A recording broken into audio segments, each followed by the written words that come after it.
Somebody want to start? Please give your name, and if you're representing an organization, give that organization. All right, my name is Deborah Steele, and I'm an organizer with Jobs with Justice. I wanted to thank the center and yourself for asking these good questions. I wanted to clarify the job growth tax incentive that you said was up to 30 million. I believe that's 35 million. And something I learned from what you were saying, Project One, you said is a $1.8 billion project. So that's news to me. I only had down 1.3 billion.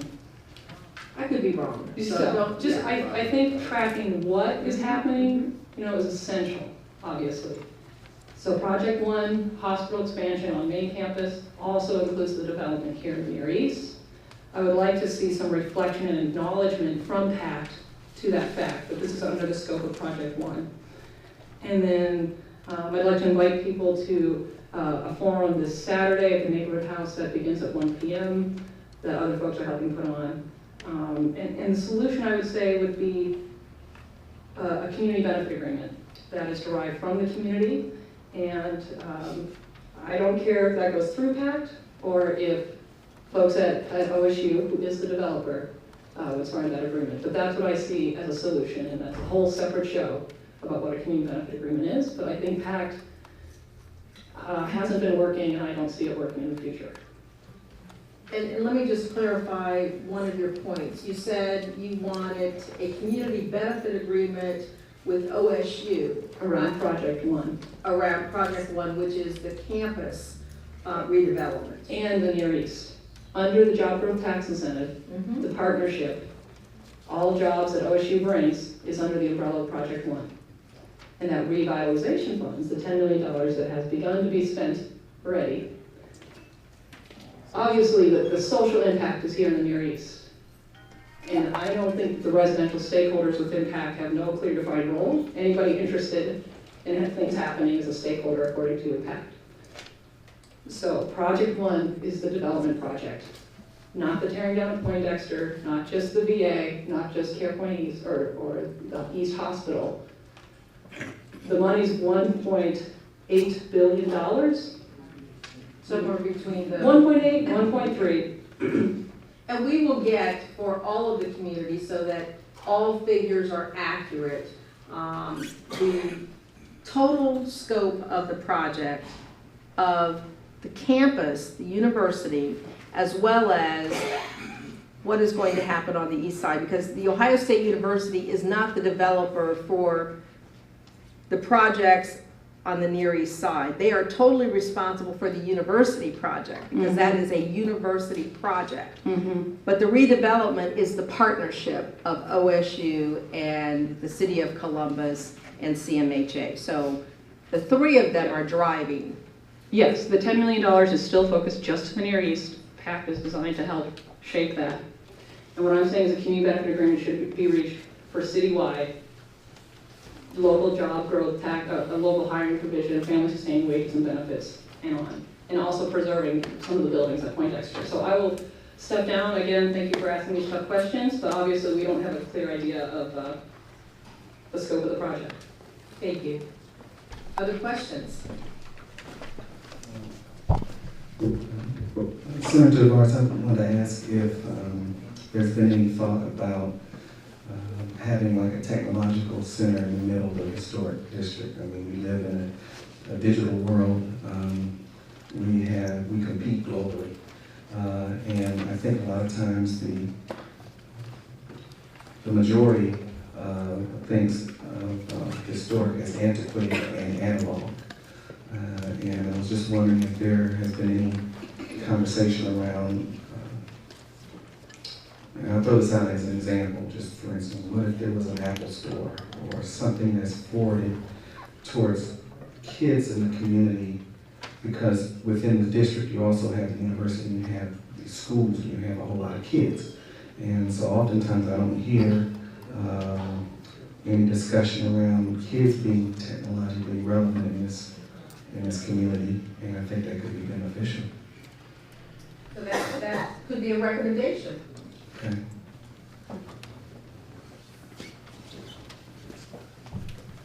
Good evening, Senator and all residents who are attending. Dana Masner with the Bronzeville Neighborhood Association, and I'm also the Near East Area Commissioner for this area, which is District 1. And I attended the launch and to address question 1. The history of this area has not been addressed correctly. If it was, the tone of the launch would not have taken the direction that it did. As said in the History of Columbus Conference, Black History Conference in May, this neighborhood is a truly living, breathing, ethnic, identifiable neighborhood as Black. We have no other neighborhood in the city of Columbus like that. German Village is not German. Italian Village is not Italian.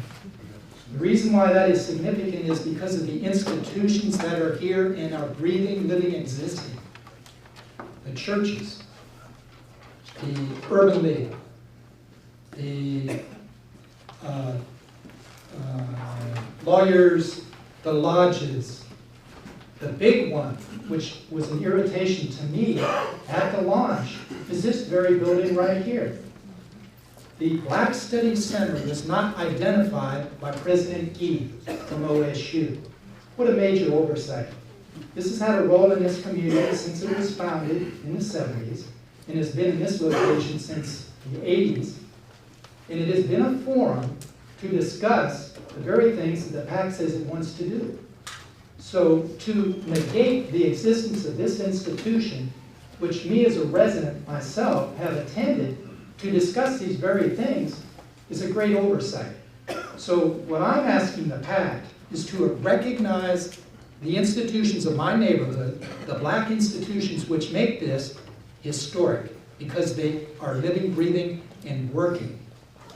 And President Gee, I think, needs to identify those institutions with Mayor Coleman and Mr. Hillman and pull them into the process to make this a more viable project. Thank you very much, Aunt Dana. And if you weren't here earlier, if you would give your name and if you represent an organization, please share that. My name is T. Raves. I'm an artist, and I've been living in this area for a number of years.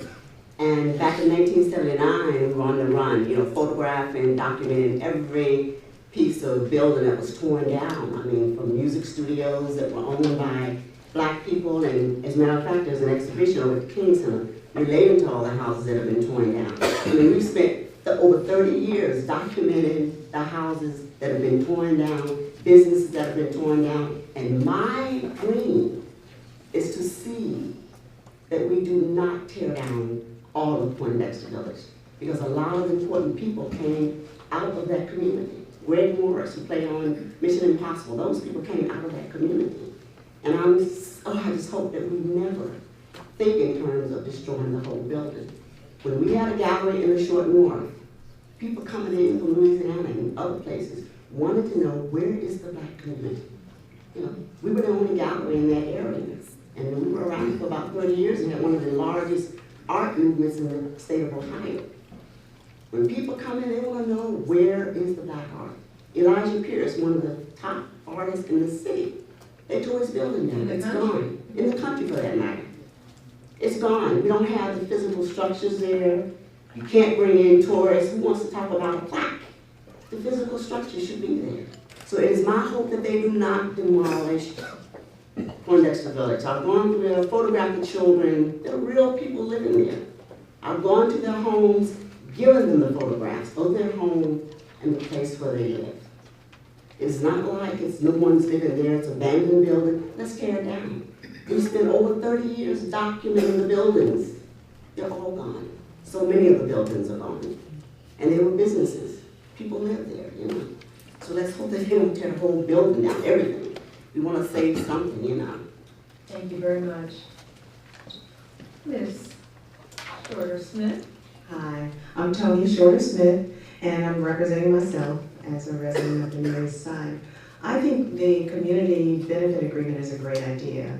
When I was with the shelter board, they used that as a perfect model of how to bring the community in and really have them invest in what was happening. So it includes contracts for local businesses, it includes jobs, it includes maintaining the culture, and it's a real agreement. And part of what I guess I'm concerned about is how it is that what do we need to do to get people from the community who have a different perspective on the committee that decides how PACT should be rolled out?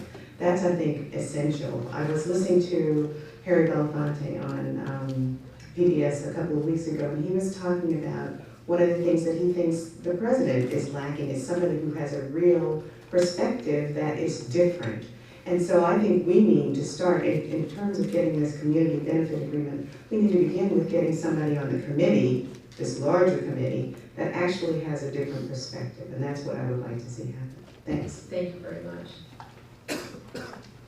Other ideas?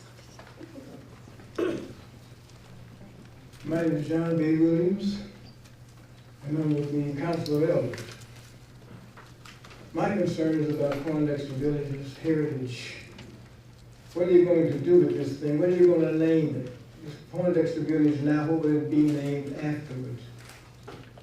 Preserve this area. I would like to suggest call it Poindexter Commons, because it would include a whole multitude of different things in the community that are important. I also would like to preserve it because my wife is a Poindexter. She related to these people, Dr. Poindexter, and I am concerned about Poindexter Village. Thank you very much. Other recommendations, comments? My name is Laura Tompkins, and I'm speaking for myself tonight, but to give you some background, my experience with the neighborhood is with a group called Columbus Housing Justice. I spent about a year and a half organizing in Poindexter Village with residents there, the culmination of which was a very large history festival that me and several other community members in the coalition organized.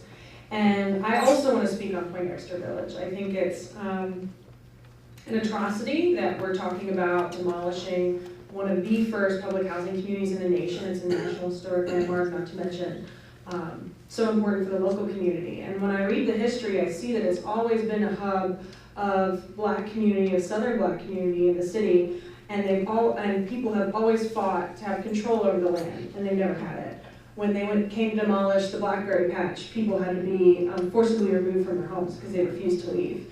When they tried to raise rents on tenants in Poindexter Village in its early years, the residents themselves organized to send a delegation of 2 people from the community to DC to fight it. And I think to really do justice to the history, I think what would be amazing is if a portion of the community was saved from demolition and turned over for the first time to the community and the residents to control themselves. So I think in terms of proposal, I just worked on something and I'm hoping that someone here will be excited about it and want to start running with it. But the Poindexter Village Community Land Trust, it would be a housing and food cooperative celebrating local Black history. The Bronzeville Neighborhood Association has identified 7 buildings out of the village that they believe should be preserved from demolition. So that a portion of the property should be saved and handed over to the community to be put into a trust for the specific purpose of historical preservation, affordable housing, and urban farming. The trust could be managed by a community nonprofit to be formed. Board members of this nonprofit would consist of residents of the property, Poindexter alumni, and grassroots leaders from the immediate Near East Side area, essentially the voices of the village that artist and Poindexter alum Anita Robinson speaks of. I've written up just a draft idea for people to chew on, but if that's something you're interested in, I have a few copies. So Can I ask you to make sure you give 1 copy to Kay Shabazz, who is the president of the Alumni Association. She's taking notes so that we can make sure all of this is sent to the proper individual. Thank you. Others? Good evening. Good evening. My name is Omar Shahid. I'm a sculptor. I specialize in sculpting stone and bronze. I've been talking with the city about using some of the land bank property to create a sculpture garden and a small sculpture center in order to teach kids stone carving. It's a dying art. It's not taught anywhere. I've been carving now for 25 years. I had to find my own way to carve, to learn how to carve. I like to teach this to kids here in Columbus. I've been here